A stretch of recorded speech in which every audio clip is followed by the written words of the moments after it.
ఇటీవల చిన్నపిల్లలు, స్త్రీలలో రక్తహీనత సమస్యలు తలెత్తుతున్నట్లు ఆరోగ్య నివేదికలు పేర్కొంటున్నాయి.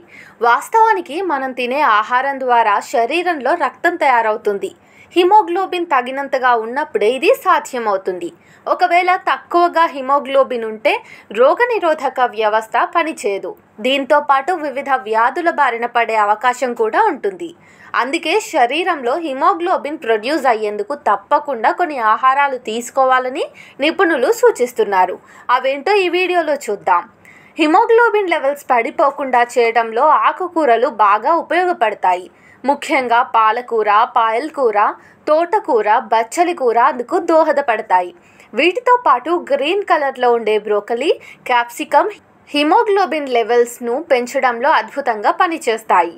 వీటిలో విటమిన్ 12, విటమిన్ ఏ, సి, అలాగే మెగ్నీషియం, ఐరన్ వంటి పోషకాలు ఉంటాయి. కాబట్టి ఎర్ర రక్త కణాల పెరుగుదలకు దోహదం చేస్తాయి. ఖర్జూరం, దానిమ్మ, అరటిపండ్లు హిమోగ్లోబిన్ స్థాయిని పెంచగలిగే అద్భుతమైన ఫలాలు.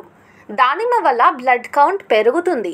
Protein, vitamin A, vitamin C, vitamin E, iron, fibre, carbohydrates ఇందులో పుష్కలంగా ఉంటాయి. ఇక ఖర్జూరంలో ఆరోగ్యానికి ఉపయోగపడే సహజ పోషకాలు చాలానే ఉంటాయి. విటమిన్ బి కాంప్లెక్స్, ఐరన్ ఉంటాయి కాబట్టి హిమోగ్లోబిన్ పెరుగుదలకు కారణమవుతుంది. షుగర్ పేషెంట్లు రోజు ఒక్క ఖర్జూరమైనా తినటం మంచిదని నిపుణులు సూచిస్తున్నారు. అరటిపండు కూడా రోగనిరోధక శక్తిని, శరీరంలో హిమోగ్లోబిన్ లెవెల్స్ను పెంచడంలో సహాయపడుతుంది. ఇందులో ఐరన్, ఫైబర్ కంటెంట్ పుష్కలంగా ఉంటుంది.